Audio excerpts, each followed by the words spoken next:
The key to the Mammoth making the playoffs is in the bottom six mix. Who's in? Who's out on today's Locked On Mammoth?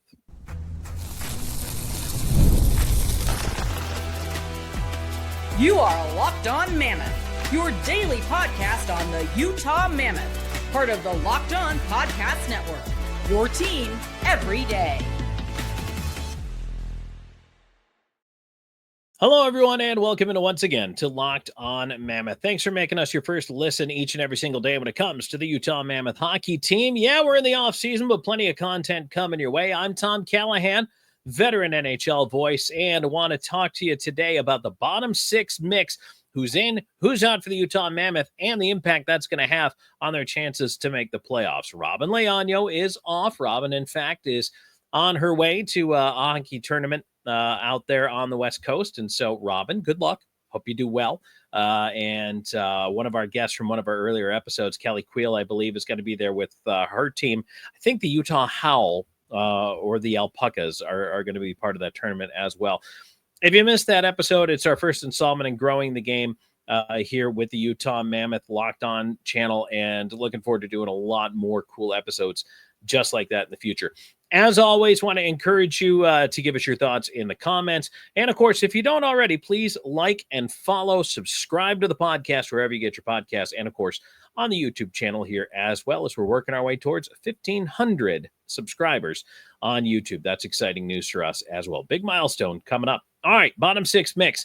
We got to talk about that. And before we do, I need to tell you that this episode is brought to you by Monarch Money. Take control of your finances with Monarch Money. Use code LOCKEDONNHL at monarchmoney.com for 50% off your first year. So as we take a look at what's going on when it comes to the Utah Mammoth, I don't really think it's a stretch to say that the top six is fine and in a way pretty much settled, but it's the bottom six mix that's got me scratching my head a little bit, and I think actually will have more impact over whether or not Utah makes the playoffs than the top six. Now, hear me out. The top six are going to carry the bulk of the scoring. I know that. I understand that. The top six forwards are going to be expected to do a lot, and they're going to be very, very important to whether or not Utah wins. But I think, to me, playoff success requires depth. We're going to talk about defense later on here. We're probably going to get to it in early August. It is one of the topics that is on my to-do list. We are going to get to it, but it's hard to ignore this forward core because it's changed so much. Now, the everydayers know, you've been here, you understand the changes that are going on. If you're new, first of all, welcome. Thank you very much for joining us. But number two, just reassessing what's happened this offseason. I mean, JJ Peterka is a huge ad, but that's a top six player, right? And then you've got, Keller, Gunther, Schmaltz, Cooley is a big one. And some of the guys that went out, like the Peterka trade, you look at, they give up Kesselring on defense and Doan up front, struggled to make the lineup on a consistent basis, in and out, never really got to the potential I think that the organization wanted. Another guy who's come back this year, Michael Carcone, was pretty much gone, said, I didn't get enough playing time. I think I'm a 20-goal guy. I'm going to go somewhere else and prove it. Well, there was nowhere else for Michael Carcone to go, so he comes back to a place where he's liked. They like Michael Carcone as a person, as a player. They expect more out of him. And so that's why I think it's important, because they also went and improved the bottom six. They brought in Brandon Tanev. Tanev is a tough son of a gun. He can play a pretty physical game. He can be that little wrecking ball out there. But, I mean, think about this. Lawson Crouse, who we've talked about on the show, wanting more out of Lawson Crouse. But Crouse is a third-line guy, and you want to see more out of him. And now you kind of wonder, okay, what's going to happen up front with Kevin Stenlund, who I love. That's my boy. Everydayers absolutely know I love Kevin Stenlund. That's my guy. Defensive zone starts, draw wins, boom, stick him on the ice. And the occasional odd goal, right? I mean, he pokes one in every now and then, and it makes you happy. Liam O'Brien, straw that stirs the drink. But he's going to be in and out of the lineup. And I think looking at Tanev and O'Brien, now O'Brien's got more of a fighter to him, and that's why he's going to be situational. But one of the interesting things to honestly talk about is with Carcone coming back, he's still a 13th forward at this point. And that's not counting on other guys coming into training camp. They're going to try to, get into those spots. Do not look past a player like Alex Kerfoot. Kerfoot's in a contract year. He's 30 years old. He's got more hockey in front of him and probably another 3, 4, 5 seasons. He's got one more year at $3 million, then he's UFA. Whether his future is with Utah or not, Alex Kerfoot is going to be battling for playing time. Nick Bukestad was that guy last year. He was out of the plans for the Mammoth coming up this year because they had more players coming.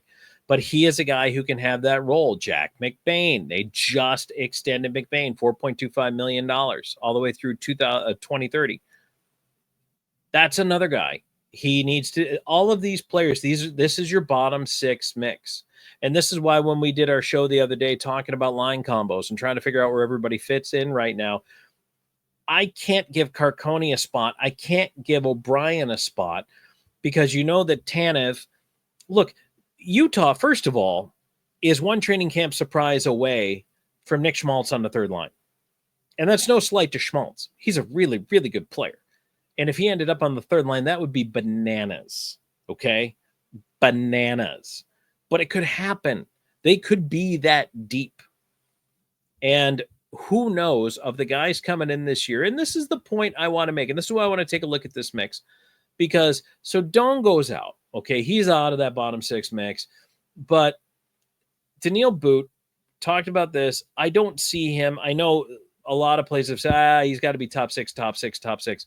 He could be top 9. If he's on a good third line and he's getting regular shift time, he's not a fourth line guy, and he can't be because it's not enough time for him to develop. You'd rather stick him in the American League, get him top line minutes every night, and let him develop. But if he's part of a third line that includes a guy like Schmaltz on it, there's every chance he could produce offensively as well. So that's why I say top 9 could work itself out. But, so this is who, your Carcones and O'Briens are battling, is that Cole Beaubouin had an awesome developmental camp this summer. He wants to make the team this year. He is absolutely coming in on a mission. And here's the other guy we have not talked about at all, but we've got to talk about him now. Kyler Yamamoto. He's on a 1-year 2-way deal now. Again, there's a difference between a 1-way and a 2-way, and Yamamoto could be up and down between Tucson, just like he was last year. But towards the end of the year, I thought he was the better player between him and Doan. And so Josh Doan became expendable. They bring in Brandon Tanev. And, of course, we talk about Alexander Kerfoot. So now this is the challenge for Utah, for the front office, for the coaches. They need to figure out this bottom 6 mix, because I'm going to tell you why I think there's so much pressure on the Mammoth to get it right if they're going to be able to do something in the playoffs. And today's show is brought to you in part by Monarch Money. You ever wish managing your money felt easier? Well, of course, with Monarch Money, it can. Whether you're growing your savings or planning a big purchase, Monarch puts you in the driver's seat. It's like having your own personal CFO, giving you full visibility and control over your finances. Monarch Money is more than just a budgeting app. It's a complete financial command center. You can track all your accounts, investments, and spending in one place. So in addition to managing your money, you're also building wealth. When you look at the different ways, and look, I actually do read a lot up on financial stuff, and I'm, the older I get, the more interested I am in, keeping my money and putting it to work for me at the same time. And having everything in one app, like Monarch Money, really does help me to get that big picture immediately so I can see what's doing well, what's not, but then also know the little things. It helps me manage all the subscriptions. It helps me manage, because we all have those, I guess, leaks, right? I mean, money just goes places, whether you have a subscription to this or a subscription to that, or, whatever you're paying for, services, whether they're streaming, music, whatever it is, you start to get a much better picture of where all your money's going. and then you're able to assign the money. Plus, if you share finances with someone in your household, Monarch Money is actually built for that. It's not just a you budget, it's a we budget, and that is super helpful as well. So take control of your finances with Monarch Money. Use our code LOCKEDONNHL at monarchmoney.com for 50% off your first year. That's monarchmoney.com, code LOCKEDONNHL for half off your first year. All right, Tom Callahan here with the Locked On Mammoth. If you're still here and you have not yet subscribed to the show, please take a moment to do so right now. Go ahead and click that like button as well. Share the show. The YouTube algorithm for 2025 has decreed that basically the way the show is going to grow is just you interacting with it. And, of course, watch time counts. So if you watch all the way to the end, thank you. But the other thing is just the interactivity. So whether it's just giving it that thumbs up, showing us that you like the show, comments, we always love hearing from you and always appreciate you reaching out to us. You can reach out to us on social media at Locked On Mammoth. And I am on Blue Sky at Tom Talks and on Twitter at Callahan on Air. Trying to stay active throughout the summer here because there's still some things going on. I had thought about doing a best of the rest of free agency. I know the Mammoth are pretty much done in free agency, unless something absolutely just, I can't imagine what the cause would be for the Mammoth to want to go out and do something. I mean, literally somebody would have to tear a hammy or blow out an ACL for them to need to make a move right now. And I'm not even sure they would. They might just try to rely on some prospects to fill it in until that player can come back. So I don't really think there's much left out there for Utah. They're set for goaltending. They have Vanacek for insurance. They're deep on the blue line. They've done some nice maneuvering, and they've still got that cap room. And so I thought, you know what? Yes, there are teams that are still going to scoop up a couple of guys heading towards training camp, but it's not until you get into training camp and then the early part of the regular season where two things are going to happen. Injuries will happen. And so some teams will, and look, Mammoth fans, you know that, right? Like, that was the season last year. Every time you turn around, someone else dropped, which was really frustrating. I know. But Bill Armstrong did a great job navigating some pretty choppy water by picking up players who have stuck with this team, like DeSimone, like Mata. Bortuzzo came in and did a great job, especially while he was healthy in and out of the lineup, but he was fantastic. A great get for them in a really difficult spot last year with injuries to four of the top six defensemen at one point. Man, that was hard. Missing Jersey for a lot, missing Marino for a lot. Those were all difficult situations to be in. And it's one of the reasons they brought back Ian Cole this year. But I want to go back to talking about that bottom six mix. Now, here's my reason why getting that right is so much more important. And this is a little more 201, hockey 201 from a matchup perspective. So when we say top six, line one, line two, you expect the bulk of your goals to come from those lines. Now, in today's NHL, lines 3 and 4 tend to have specific duties.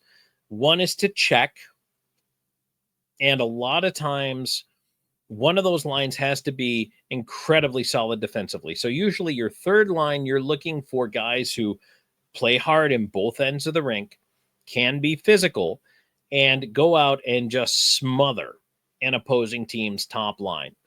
Teams do not always match up 1v1, 2v2, 3v3. In fact, they will try to get mismatches in there. A lot of times, your third line is meant to go against the other team's top line. Okay. And so you want those guys to be your most defensively responsible players. They are going to be the ones responsible for you winning games defensively. They are the ones who have to go out. And if it's Edmonton, shut down Connor McDavid. If it's Colorado, Nathan McKinnon. Those are the guys they're going to be out there against. You want to stick them out against the other team's most important players, Connor Bedard in Chicago, or, whoever the top line is that you can think of with any team, that's who you're going to assign these guys to. So that is why the third line is so critical.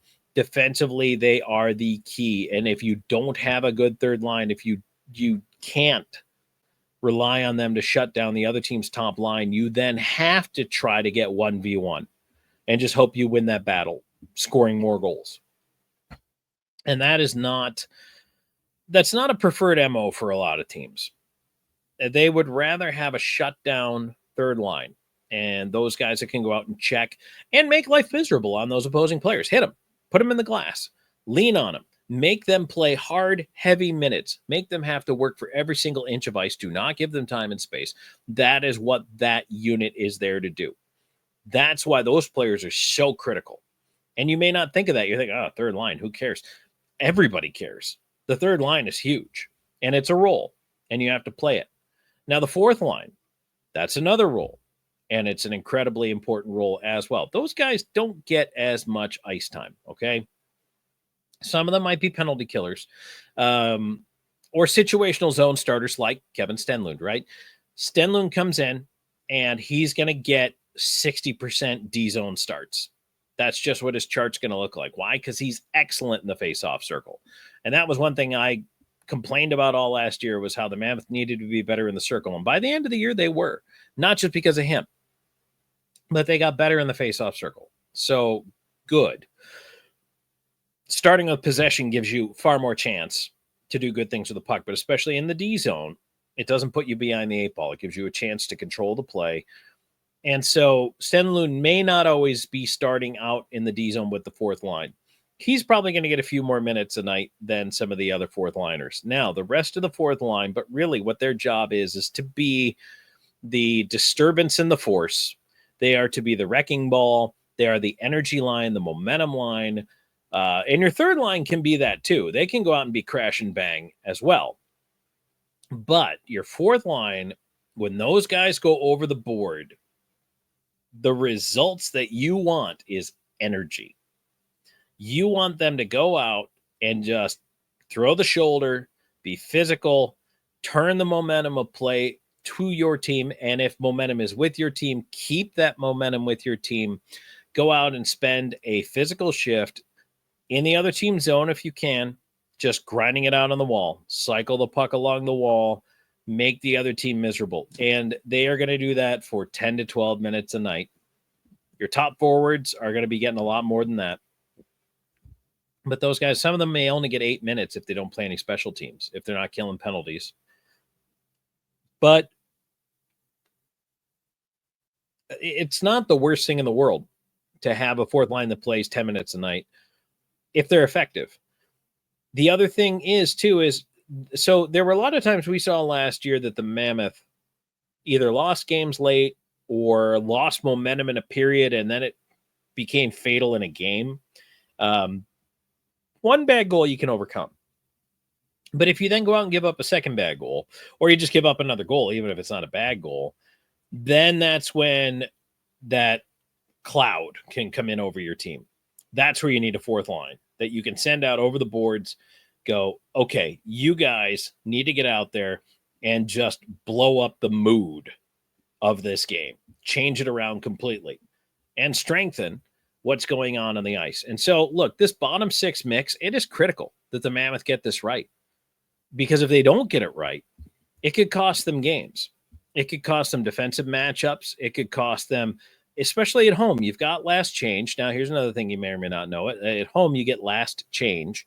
So you get to control your matchups from a face-off. Now, you can always sub lines almost immediately if you can manage it. But you want to start with the line you want out there. A little tougher on the road. You might try to shift guys around to try to get what you want. But if you can control that flow, you can get the matchups you want, and you have faith in your fourth line where you can put them out there at any time and say, give me one good shift, 30 seconds, go out there, blow some people up right now, because I'm going to follow that fourth line energy shift right back with my top unit. That's what wins you hockey games. That's what stops the bleeding on a rough night when you can't quite get past whatever it is. That's what the Mammoth need to do, is get the bottom six mix right. Let me know your thoughts in the comments. What do you think? Does this team have what it takes? And then of all those names I just mentioned, or even some guys coming into camp and battling, what do you think? Can they not only get the mix, but does Carcone find playing time? Does O'Brien find more playing time? Who finds the playing time?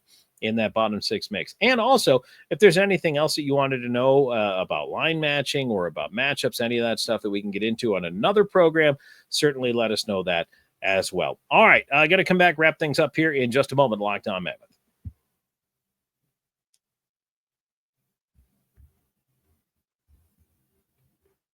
Tom Callahan, Robin Leonio here with you. Well, actually, Robin's on vacation. I'm so used to saying that. You ever just get into a habit? You just do that. You just boom, rattle it off like that. I'm so used to me and Robin. I'm flying solo today on this one. Robin is off playing hockey in a tournament, and good luck. Hope all went well. This is dropping on a Friday, and I believe the tournament is this weekend.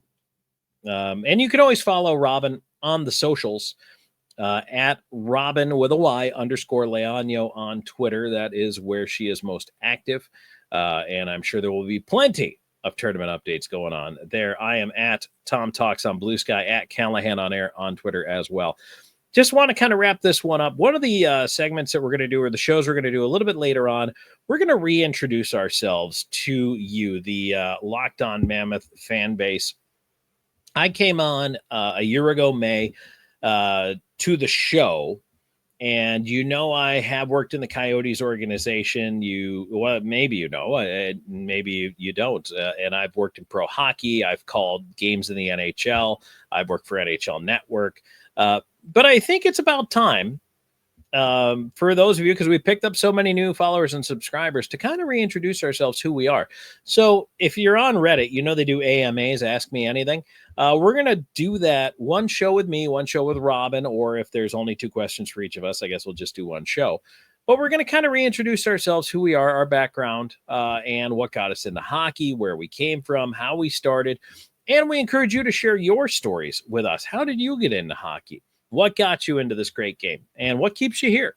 So we're interested in knowing all of those things. But if you have questions for us, you have questions for me, you have questions for Robin, please drop those in the comments or reach out to us on social media. So just want to say thanks to everybody for making us your first listen each and every single day when it comes to the Utah Mammoth. And as we get into the dog days of August here, we're going to try to do some advanced stuff, maybe get into some 201. Also, I'm looking forward to conducting some interviews with some guests from in and around the Mammoth organization, just trying to get some stuff lined up here. So nothing to share quite yet. And we're going to get into crossover episodes. I can already tell you next week, I had a chance to do a crossover with Locked On Avalanche. So that's going to be coming up as well. So you can look out for that next week, Wednesday.